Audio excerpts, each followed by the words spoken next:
Bien, bonjour à toutes et à tous et bienvenue au pôle maintenance de l'IUT Pasteur et bienvenue à Innova Maintenance 2022. Alors c'est un vrai bonheur pour moi de vous retrouver en présentiel depuis ces années où c'était un peu difficile.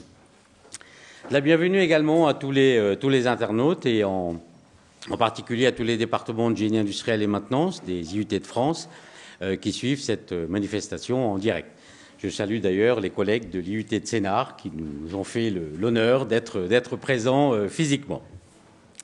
Je salue également nos collègues belges de la BEMAS, la Belgian Maintenance Association, avec un bonjour à Wim van Kovenberg, André de Grave et surtout à Charles-Alexandre Lachapelle, à qui je souhaite un prompt rétablissement. Bienvenue également à nos collègues suisses de Basel Aera Suisse et je salue Sébastien Meunier. Alors on va un peu plus loin, donc bienvenue à nos collègues de Nouvelle-Calédonie. Alors il est 18h là-bas, et donc je salue Sylvie Dussel. On passe de l'autre côté, donc Martinique et Guadeloupe, à qui je salue aussi. Alors là il est 3h du matin, mais Arnaud Macoudi, je sais qu'il est réveillé puisqu'il est maintenant en Martinique. Et enfin nos collègues du Burkina Faso, alors eux ça va, il est 7h du matin. Et donc, je passe un petit bonjour à Samiratou Gassambé. Voilà, sans plus tarder, je vais passer la parole à Philippe Kern, directeur de l'IUT Pasteur. Merci Karim. Bonjour à toutes et à tous.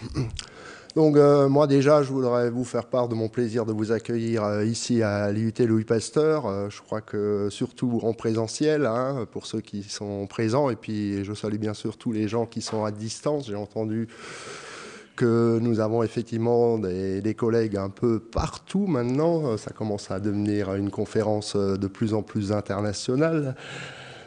Je vais aussi en profiter tout de suite pour remercier notre retraité actif, donc Karim, pour l'organisation de cette journée.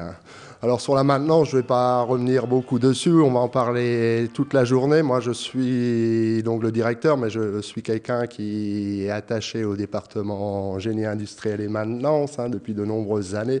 Donc pour moi la maintenance c'est quelque chose effectivement qui me tient beaucoup à cœur. J'ai vu que cette journée,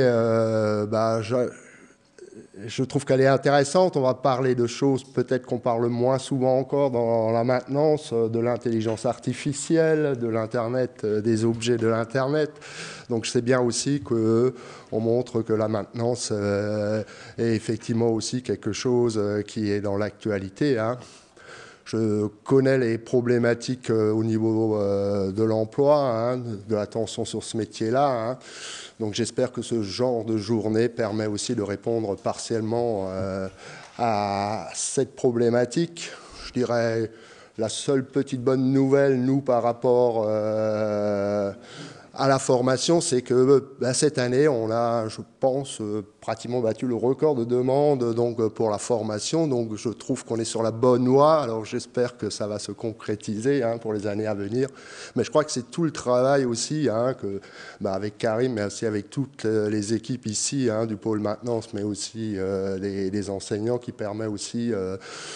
qui nous permet effectivement d'être plus attractifs au niveau de la formation. Juste pour encore être très bref, je voulais vous parler rapidement de l'actualité de notre IUT, mais des IUT en général. Donc, comme vous voyez, pour l'instant, nous avons encore 3 affiches ici. Donc une qui s'appelle BUT, qui est notre actualité du moment. Donc, le bachelor universitaire de technologie. C'est donc le nouveau diplôme pour les IUT.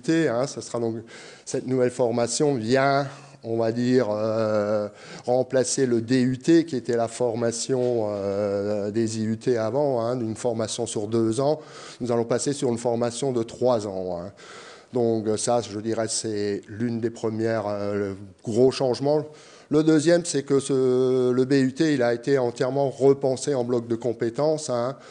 On a aussi essayé, quand le BUT a été mis en place, c'est aussi d'y mettre en place une nouvelle pédagogie qui est basée sur l'approche par compétences, en espérant à travers ça disons, former les jeunes au plus proche de ce qui peut être demandé par le monde, je dirais, professionnel. Voilà la grande idée aussi de ce BUT. Qu'est-ce que ça va changer aussi? Ça veut dire qu'aussi, nous allons recruter les dernières promotions pour nos 2 licences, hein, donc TAM et CIMI. Hein. Ces licences disparaissent, mais je dirais, quelque part, ce qui a été fait dans ces licences reste, hein, vu que leurs compétences, hein, elles vont être intégrées, hein, dans le BUT, hein, notamment au cours de la 3e année. Donc finalement, on va se retrouver un peu sur le même schéma, seulement ça permettra aux jeunes ici de l'IUT, ils viennent de la 1re à la 3e année, ils peuvent sortir directement avec ce grade de licence, hein, pour intégrer le monde professionnel. Hein. Je dirais, voilà un peu, si je résume rapidement les grands changements sur le BUT. Hein. Alors, on a démarré aussi, comme pour le DUT, tout de suite l'apprentissage en 1re année. Là aussi, je dirais que ça a plutôt bien marché pour cette année. Je crois que ça, c'est un bon signe. Alors, c'est aussi, j'en profite pour remercier tout de suite les industriels qui prennent nos jeunes. Hein, donc, ils nous font confiance. Ils les prennent déjà pour un contrat de 3 ans, hein, donc ce qui est quand même une grande nouveauté. Je voudrais quand même rajouter qu'avec le BUT, les jeunes auront aussi la possibilité de faire l'apprentissage à partir de la 2e et de la 3e année. Donc, reste possible de faire des contrats de 2 ou de 1 an, hein, 1 an comme c'était le cas actuellement sur les licences pro. Clairement, l'objectif, en tout cas, moi, ce que j'espère, c'est que sur la 3e année, nous arrivions à un maximum de gens qui sont en alternance. Je pense que c'est la meilleure formation qu'on peut donner aux jeunes avant d'intégrer le monde professionnel. Voilà, je vous remercie de votre attention et je vais surtout vous souhaiter une journée, une bonne journée, mais surtout une journée, je crois, intéressante aujourd'hui.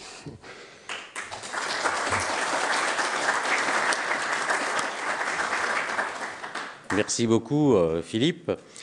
Alors, le président donc, devait être là, puis vu le contexte, hein, vous vous en doutez, il est hyper sollicité, et donc malheureusement, il ne pourra pas être là, mais il a quand même tenu à vous dire un très très petit message qu'il a voulu vous faire passer.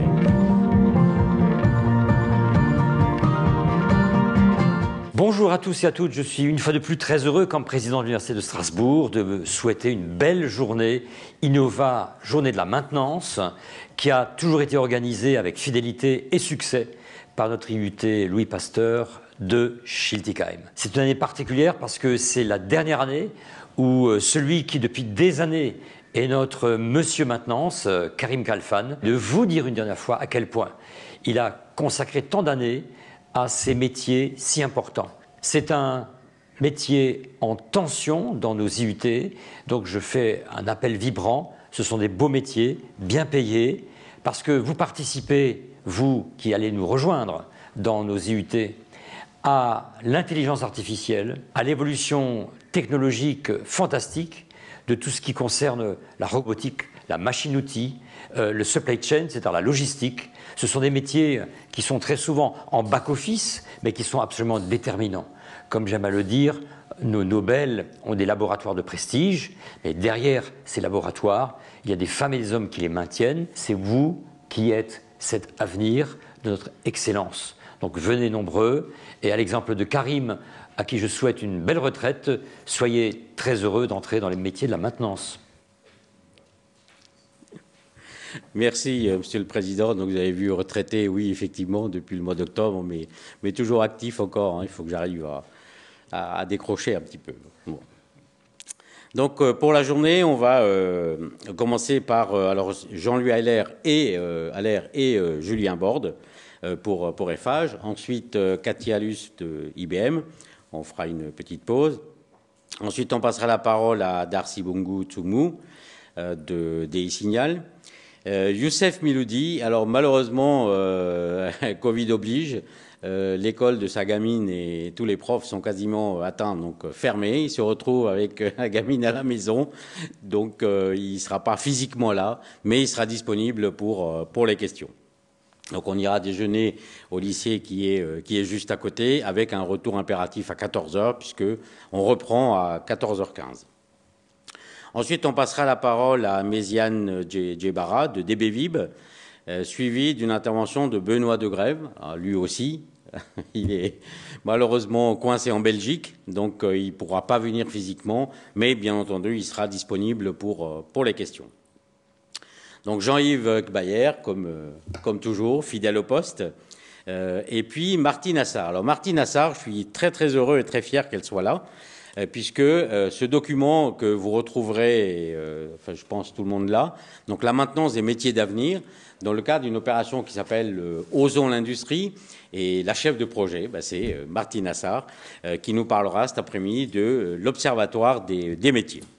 Alors j'en profite, vous avez aussi la revue Production Maintenance, hein, qui est dans vos documents, et puis un document aussi de d'INAE que vous retrouverez dans vos pochettes. Nous passerons ensuite la parole aux étudiants apprentis et à un enseignant du pôle maintenance pour terminer la journée. Alors évidemment, tout sera disponible en différé très rapidement. Alors, je les regarde, oui, dès qu'on aura fait le montage, ils me font signe. Donc on retrouvera sur la chaîne de l'AFIM, donc l'Association française des ingénieurs responsables de maintenance, mais également sur la chaîne du pôle maintenance AFIM Alsace. Alors un petit rappel, de la norme. Alors oui, mes anciens souris, ils savent très bien où est-ce que je veux aller. Rappel de la norme, mais pour certains, ce n'est pas un rappel, puisqu'il y en a beaucoup qui ne connaissent pas cette norme. Donc je rappelle, c'est la NF-EN 13306, édition 2018, dans laquelle on trouve la maintenance prévisionnelle, prédictive maintenance en anglais. Voilà le genre de choses que j'ai pu voir, et même des gens sérieux, hein, qui me soutiennent qui me tiennent ce genre de propos. Avant, je faisais de la maintenance préventive, maintenant je fais de la prédictive, c'est mieux. C'était quoi la question? Voilà. Donc, bah oui, forcément, la maintenance prévisionnelle, la prédictive maintenance, ça reste de la maintenance préventive puisqu'on le fait avant défaillance. Ça a l'air tellement simple que je ne comprenais même pas la question. Alors nous, on fait de la maintenance prévisionnelle et de la maintenance prédictive. Allô? Bon, pourquoi pas? Et puis ça, c'était le top, c'est vraiment me donner le bâton. Ben là, maintenant, c'est comme la météo, on utilise des modèles prédictifs. Ah, je dis oui, effectivement, j'attends avec impatience les prédictions météo. Bon. Alors après, on peut dire, la norme, moi, ça m'est égal. Dans ce cas-là, oui, vous pouvez utiliser les termes que vous voulez, mais il suffit de le dire. Et là, on dit, ah non, non, non, nous, les normes, on dit, ah bah non, pas vraiment, hein, puisque vu les propos que vous tenez, c'est que les normes, vous en foutez. Hein. Bon, donc... un bon petit rappel, hein, et avec ici, vous avez vu hein, le futur outil de maintenance prédictive qu'on risque d'offrir à la FIM, c'est la petite boule de cristal. Voilà, je ferme la parenthèse.